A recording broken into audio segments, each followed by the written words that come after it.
Hello. I would like to express my gratitude to the members of Program Committee for selecting my proposals for today's lecture. And in my presentation, I aim to highlight the National Museum in Warsaw during and after Second World War, situating it within the broader context of Polish cultural institutions. And due to time restraints, I will focus on just a few key issues and address them only briefly. However, I welcome any questions during the discussion and afterwards. Let me begin with a brief history of the National Museum in Warsaw.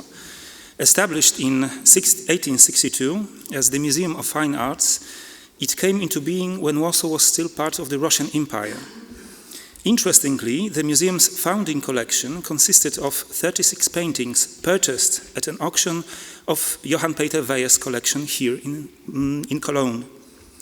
Among the masterpieces acquired at that time were The Holy Family by Jacob Jordens and Cornelis van Haarlem's Christ with the Cross and Chalice. Over the time, the museum collection expanded rapidly, with a substantial part of the works acquired through donations and bequests from Polish citizens. Poland regained independence in 1918, but a proper museum building was not completed until late 1938. Just a few months later, instead of organizing new exhibitions, all efforts were redirected towards preparing into the inevitable war. After the Blitzkrieg, the occupiers began systematic examinations of public and private collections in search of, quote, materially and culturally valuable works of art, end of quote, leading to widespread institutional plunder. Objects deemed unworthy of being taken to Germany were often destroyed as remnants of Polish cultural heritage.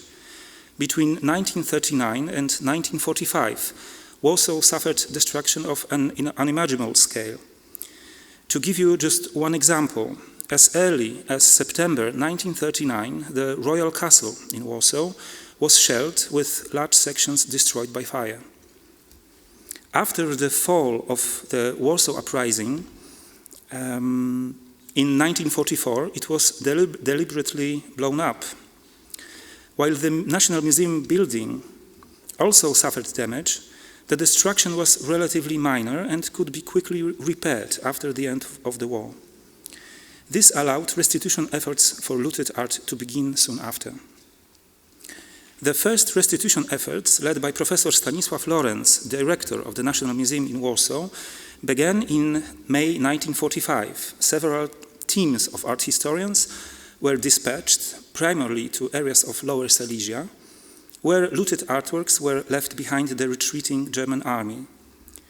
Polish art historians also worked closely with Allied forces in Germany and Austria, and as a result, thousands of looted works of art were recovered, including Lady with an Ermine by Leonardo da Vinci, which was carefully inspected upon its return to Poland in 1946 by Polish art historian Karol Streicher Jr. The National Museum in Warsaw also managed to reclaim much of its pre-war collection, and this process continues to this day thanks to, among other things, the integrity of individuals. To give you some more recent examples, in 2002, Johnny van Heften voluntarily returned Adrian Brouwer's painting to the museum after discovering its provenance. In 2018, American collectors Craig Gilmore and David Crocker returned Portrait of a Lady by Flemish painter Melchior Geldorp, and in 2023, Portrait of a Man by Gottfried Schalken, one of the paintings originally purchased at the Weyer's auction in Cologne in 1862, also found its way back to Warsaw. Despite these efforts, many looted works of art remained lost, with Portrait of a Young Man by Raphael from the Czartoryski Museum in Kraków being the most famous example. However, museums once again found support from donors. One particularly remarkable act of generosity came in 1994 from Karolina Lanskorońska, an art historian and heiress to one of Poland's most prominent noble families, pictured here on the left as a girl with her father, Karol, and on the right in her office in Rome. She donated her collection of paintings to two royal castles in Kraków and Warsaw. The latter received two paintings by Rembrandt, scholar at his writing table, and the girl in a picture frame, both of which had once belonged to the last Polish king, Stanisław August. These works had previously adorned the Dutch room in Karol Lanskoroński's palace in Vienna, as seen in this photo. The latter painting was recently one of the highlights of the Rembrandt Hochstraten exhibition in Vienna.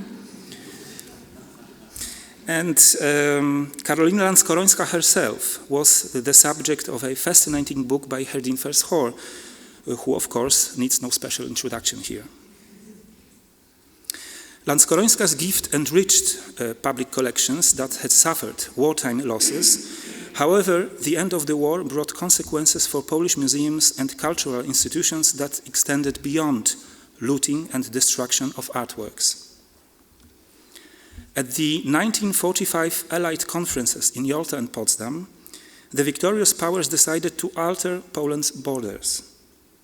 In the east, Poland lost vast territories, while in the north and west it gained former German regions, including parts of East Prussia, Western Pomerania, and Lower Silesia.